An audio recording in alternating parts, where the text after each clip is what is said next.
بسم الله الرحمن الرحيم ألف لام را تلك آيات الكتاب المبين إنا أنزلناه قرآنا عربيا لعلكم تعقلون نحن نقص عليك أحسن القصص بما أوحينا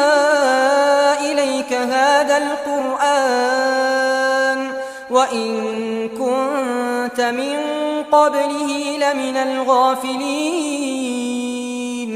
إذ قال يوسف لأبيه يا أبت إني رأيت 11 كوكبا